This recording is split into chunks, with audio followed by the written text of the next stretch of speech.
കാർഷിക വാർത്തകൾ. വിലത്തകർച്ച തടുക്കാനാകാതെ കുരുമുളക് വിപണി. 3 ദിവസത്തിനിടയിൽ ക്വിൻ്റലിന് ഇടിഞ്ഞത് 1000 രൂപ. റബ്ബർ വിപണി സജീവം. ഏലം വരവ് ചുരുങ്ങുന്നു. ഹൈറേഞ്ചിലെ കുരുമുളക് കർഷകർ ചരക്ക് നീക്കം കുറച്ച് വില തകർച്ച തടയാൻ ശ്രമം നടത്തിയിട്ടും വിജയിച്ചില്ല. പിന്നിട്ട 2 ദിവസത്തിൽ ക്വിൻ്റലിന് 800 രൂപ ഇടിഞ്ഞതാണ് ചരക്ക് വിൽപ്പന നിയന്ത്രിക്കാൻ കർഷകരെ പ്രേരിപ്പിച്ചത്. ഇന്ന് വീണ്ടും 200 രൂപ കുറഞ്ഞു. ഇതോടെ 3 ദിവസത്തിനിടയിൽ ഉൽപ്പന്ന വില 1000 രൂപയാണ് ഇടിഞ്ഞത്. ഇറക്കുമതി ചരക്ക് താഴ്ന്ന വിലയ്ക്ക് വിറ്റുമാറാൻ ഒരു വിഭാഗം ശ്രമം തുടരുന്നതാണ് തിരിച്ചടിക്ക് കാരണം. കൊച്ചിയിൽ അൺഗാർബിൾഡ് കുരുമുളക് 62,200 രൂപ. അന്താരാഷ്ട്ര മാർക്കറ്റിൽ മുഖ്യ ഉൽപാദന രാജ്യങ്ങളുടെ മുളക് വിലയിൽ കാര്യമായ മാറ്റമില്ല. ഈ വർഷത്തെ അവസാന റൗണ്ട് ഏലം വിളവെടുപ്പ് പുരോഗമിക്കുന്നു. ഹൈറേഞ്ചിൽ നടന്ന ലേലത്തിൽ ഇന്ന് ഏലയ്ക്ക വരവ് കുത്തനെ കുറഞ്ഞു. ഇന്നലെ 1/2 ലക്ഷം കിലോയ്ക്ക് മുകളിൽ ഏലയ്ക്ക വിൽപ്പനയ്ക്ക് വന്ന സ്ഥാനത്ത് ഇന്ന് വരവ് 11,773 കിലോയിൽ ഒതുങ്ങി.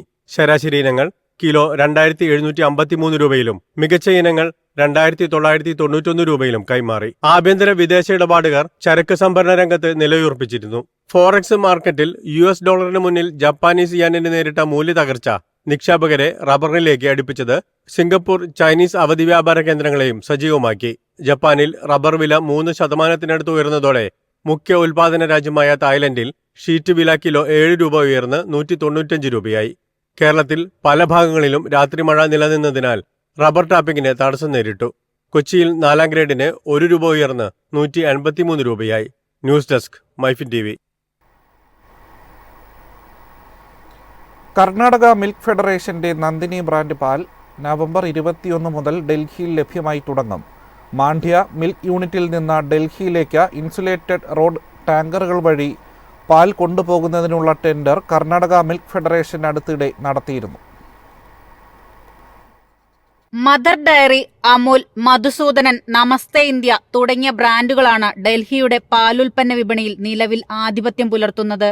അവിടേക്കാണ് ദക്ഷിണേന്ത്യയിലെ പ്രമുഖ മിൽക്ക് ഫെഡറേഷൻ എത്തുന്നത്. കർണാടക മുഖ്യമന്ത്രി സിദ്ധരാമയ്യയാണ് ഈ മാസം 21-ന് ഡൽഹിയിൽ നന്ദിനി പാൽ പുറത്തിറക്കുക. പാൽ വിതരണവുമായി ബന്ധപ്പെട്ട് 5 മാസമായി ഡൽഹി സർക്കാരും KMF-ഉം ചർച്ചകൾ നടത്തിവരികയായിരുന്നു. പ്രതിദിനം 1 ലക്ഷം ലിറ്റർ പാൽ ഡൽഹിയിലേക്ക് അയക്കാനാണ് KMF-ന്റെ പദ്ധതി. വരും ദിവസങ്ങളിൽ 5 ലക്ഷം ലിറ്റർ പാൽ വിൽക്കുകയാണ് ലക്ഷ്യം. 29 വർഷം മുമ്പ് ഡൽഹിയിൽ നന്ദിനി പാൽ വിൽപ്പന നടത്തിയിരുന്നെങ്കിലും പെട്ടെന്ന് നിർത്തേണ്ട സാഹചര്യമുണ്ടായി. കർണാടകയിലെ 22,000 ഗ്രാമങ്ങളിലായി 15 യൂണിയനുകൾ, 24 ലക്ഷം പാലുൽപാദകർ, 14,000 സഹകരണ സംഘങ്ങൾ എന്നിവയുടെ വിപുലമായ ശൃംഖല KMF-നുണ്ട്. News desk Myfin TV. ഒക്ടോബറിൽ ആരംഭിച്ച സീസണിലെ ഇന്ത്യയുടെ കാപ്പി വിള 3.7 ലക്ഷം ടണ്ണായിരിക്കുമെന്ന് കോഫി ബോർഡ്.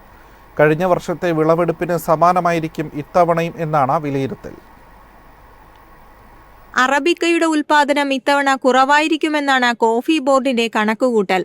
അതേസമയം വ്യാപകമായി വളരുന്ന റോബസ്റ്റകളുടേത് കൂടുതലായിരിക്കുമെന്നും coffee board chairman MJ Dinesh പറഞ്ഞു. 2023-24 വിളവർഷത്തിൽ 1.13 ലക്ഷം ടൺ അറബിക്കയും 2.61 ലക്ഷം ടൺ റോബസ്റ്റയും ഉൾപ്പെടെ 3.74 ലക്ഷം ടൺ കാപ്പി വിളവെടുക്കാനാകുമെന്ന് കോഫി ബോർഡ് നേരത്തെ പ്രവചിച്ചിരുന്നത്. 2023-24 വർഷത്തേക്കുള്ള അന്തിമ വിള എസ്റ്റിമേറ്റ് ബോർഡ് ഔദ്യോഗികമായി പുറത്തുവിട്ടിട്ടില്ലെങ്കിലും ഇത് ഏകദേശം 2.6 ലക്ഷം ടൺ ഉണ്ടാകുമെന്നാണ് വിലയിരുത്തൽ. 2024 മുതൽ ഉൽപാദനം ഇരട്ടിയാക്കാനും ഉൽപാദനക്ഷമത മെച്ചപ്പെടുത്താനും കയറ്റുമതിയും ആഭ്യന്തര ഉപഭോഗവും വർദ്ധിപ്പിക്കാനും ബോർഡ് 10 വർഷത്തെ പദ്ധതി രൂപീകരിക്കാനുള്ള ശ്രമത്തിലാണ്. News desk Myfin TV. Natural farming ഇന്ത്യയിലെ കർഷകർക്ക് 10 ലക്ഷം കോടി രൂപയുടെ ആഗോള വിപണി സാധ്യത നൽകുന്നതായി കേന്ദ്ര ആഭ്യന്തര സഹകരണ മന്ത്രി അമിത് ഷാ പറഞ്ഞു. ഗ്രാമങ്ങളിലെ സ്ത്രീകൾ ഈ പ്രസ്ഥാനത്തിന് നേതൃത്വം നൽകേണ്ടതുണ്ടെന്നും അദ്ദേഹം കൂട്ടിച്ചേർത്തു. ക്ഷീരസഹകരണ സംഘങ്ങൾ പരിശീലന പരിപാടികളിൽ പ്രകൃതിദത്ത കൃഷി ഉൾപ്പെടുത്തേണ്ടതുണ്ടെന്ന് അമിത്ഷാ പറഞ്ഞു. സമീപഭാവിയിൽ പ്രകൃതിദത്ത കൃഷി കർഷകന്റെ അഭിവൃദ്ധിക്ക് കാരണമാകുമെന്ന് മാത്രമല്ല, ക്യാൻസർ, പ്രമേഹം, രക്തസമ്മർദ്ദം തുടങ്ങിയ രോഗങ്ങളിൽ നിന്നും മോചിപ്പിക്കുന്നതിനുള്ള ഉപകരണമായും മാറുമെന്ന് അമിത്ഷാ പറഞ്ഞു. ഒരു പശുവിന്റെ ചാണകം 20 ഏക്കർ കൃഷിഭൂമിയിൽ ഉപയോഗപ്പെടുത്താനാകും. പ്രകൃതിദത്ത വള ഉപയോഗത്തിന് ഇത് കർഷകന് സഹായകമാകും. കർഷകരിൽ നിന്ന് 20 ജൈവ ഉൽപ്പന്നങ്ങൾ അമൂൽ വാങ്ങുന്നുണ്ടെന്നും അമിത്ഷാ കൂട്ടിച്ചേർത്തു. വടക്കൻ ഗുജറാത്തിൽ സബർ ഡയറിയുടെ പ്രതിദിനം 800 മെട്രിക് ടൺ കാലിത്തീറ്റ പ്ലാന്റ് ഉദ്ഘാടനം ചെയ്ത് സംസാരിക്കുകയായിരുന്നു Amit Shah. News desk Myfin TV. രാജ്യത്തെ ജൈവവള ലഭ്യത രാസവളങ്ങളുടെ ആവശ്യം നിറവേറ്റാൻ പര്യാപ്തമല്ലെന്ന് വിലയിരുത്തൽ. വിളകളുടെ പോഷകത്തിന്റെ അടിയന്തര ആവശ്യം വളരെ ഉയർന്നതിനാൽ ജൈവ പോഷകങ്ങൾ കൊണ്ട് ഇവ നികത്താനാകില്ലെന്നാണ് വിദഗ്ധർ ചൂണ്ടിക്കാട്ടുന്നത്.